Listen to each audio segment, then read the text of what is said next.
கரூர் துயர சம்பவத்தை தொடர்ந்து இந்த நிகழ்வு குறித்து தொலைக்காட்சி விவாதங்களிலே கலந்து கொண்டு பேசுகிற அரசியல் விமர்சகர்கள்ல 90% பேர் இன்றைக்கு தளபதி விஜய் அவர்களை குற்றம் சாட்டி பேசுவதையே நாம் பார்க்க முடிகிறது. இவர்களெல்லாம் ஏதோ ஒரு அஜெண்டாவுக்கு கீழ் நின்று கொண்டு ஆளுகிற அரசாங்கத்துக்கு ஆதரவாக பேசுவதையும் நாம் பார்க்க முடிகிறது. இந்த நிலையில தமிழ்நாட்டில் இருக்கிற அரசியல் கட்சிகளை எடுத்துக் கொள்ளுகிற போது திராவிட முன்னேற்ற கழக கூட்டணியிலே அங்கம் வகிக்கிற கட்சிகள், அது அண்ணன் திருமாவளவன் அவர்களாக இருந்தாலும் சரி, கம்யூனிஸ்ட் கட்சிகளாக இருந்தாலும் சரி, அத்தனை கட்சிகளும் இன்றைக்கு வரிந்து கட்டிக்கொண்டு தளபதி விஜய் அவர்களை தொடர்ந்து குற்றம் சுமத்தி பேசுவதையே நாம் பார்க்க முடிகிறது.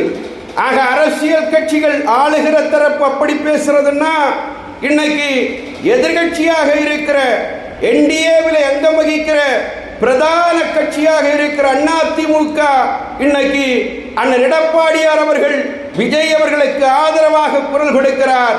இன்னும் பாரதிய ஜனதா கட்சியுடைய தலைவர் அண்ணன் நயினார் நாகேந்திரனாக இருக்கட்டும், ஐயா அண்ணாமலை அவர்களாக இருக்கட்டும், ஐயா ஹெச் ராஜா அவர்களாக இருக்கட்டும், மரியாதைக்குரிய தமிழிசை சவுந்தரராஜனாக இருக்கட்டும், இவர்களெல்லாம் இன்றைக்கு தளபதி விஜய் அவர்களுக்காக தொடர்ந்து குரல் கொடுத்து பேசிக் கொண்டிருக்கிறார்கள். ஆக இவர்களெல்லாம் மனசாட்சியோடு தளபதி விஜய் அவர்களுக்கு ஆதரவாக பேசுகிறார்னா, ஆளுகிற தரப்புக்காக பேசுகிறவர்கள், மனசாட்சியற்று பேசுகிறவர்கள் ஒரு குற்றத்தை சுமத்துகிறார்கள்.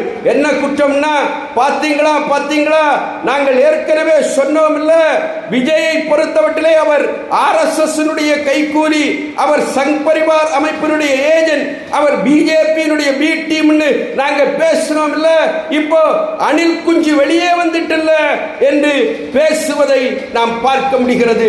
நான் இவர்களிடத்தில் பகிரங்கமாக கேட்கிறேன், ஒரு மனிதன் எத்தனை தூரம்தான் உங்களை தாங்கிக் கொள்ள முடியும்? நீங்கள் அடிப்பதையெல்லாம் அவர் வாங்க வேண்டும் என்று நினைத்தால், ஒருவேளை தளபதி விஜய் அவர்கள் ஒரு எக்ஸ்டெண்டுக்கு போகிறார், அவர் ஒரு அறிவிப்பை வெளியிடுகிறார்னு வச்சுக்கிடுங்க, என்ன சொல்லுவாருன்னா, இந்த 2026 தேர்தலில் ஆளுகிற திராவிட முன்னேற்ற கழகத்தை வீட்டுக்கு அனுப்புவதுதான் என்னுடைய வேலை, மற்றதெல்லாம் அப்புறம் பார்த்துக்கிடுது.